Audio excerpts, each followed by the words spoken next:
Does Mika and the Witch's Mountain deliver a magical adventure, or does it struggle to cast its spell? By the end of this review, you'll know whether this game deserves a spot in your collection. The game places you in the shoes of Mika, a young witch eager to complete her training. The story begins as Mika arrives on a small, picturesque island teeming with quirky residents. Your main task revolves around delivering packages to these villagers, using your trusty magic broom to traverse the island's various locations. The island itself is a visual delight. The vibrant colors, cozy atmosphere, and detailed environments create a welcoming space that encourages exploration. Each area of the island feels distinct, with its own little touches that reflect the personalities of the inhabitants. However, while the aesthetic is undeniably charming, the lack of diversity in some assets can make areas feel repetitive over time.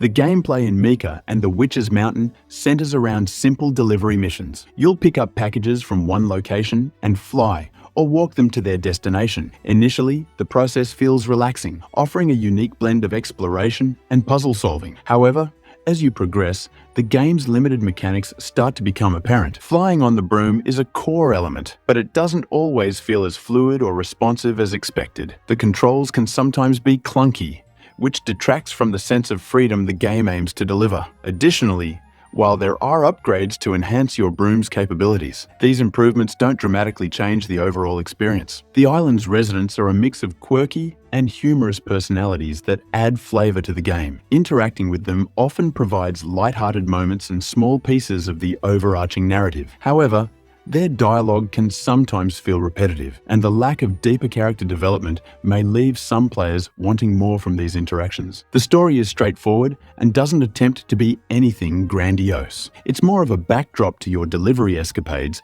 rather than the driving force of the game. While simplicity can work in its favor, there are moments where the story feels too thin, especially for players looking for a more engaging narrative experience.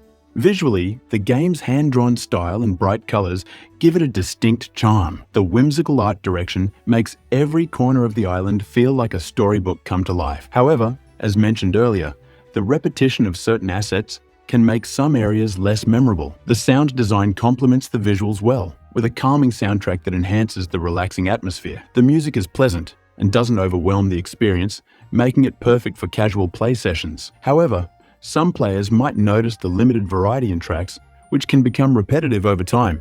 Mika and the Witch's Mountain shines in its cozy and heartwarming approach to gameplay. The simplicity of its mechanics and the charm of its visuals make it an ideal game for those seeking a light, stress-free experience. The delivery-based gameplay, though repetitive, offers a meditative quality that's hard to find in more action-packed titles. While the game has its strengths, the limited gameplay mechanics can feel monotonous, especially during longer play sessions. The controls, particularly when flying the broom, lack the polish needed to make traversal consistently enjoyable. Additionally, the story and character interactions, though charming, don't provide the depth some players might expect.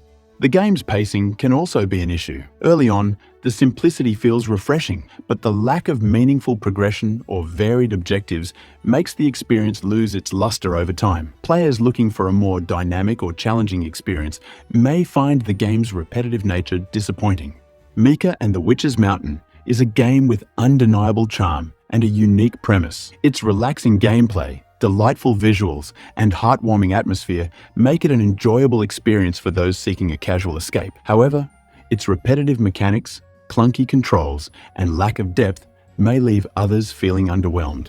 If you're a fan of cozy games that prioritize atmosphere over complexity, Mika and the Witch's Mountain is worth considering. If you're curious about Kena Bridge of Spirits and want to dive into everything the game has to offer and whether it's worth your time, make sure to check out the full review. Just click the link and you'll get all the details you need to decide if this game is right for you. Don't miss it.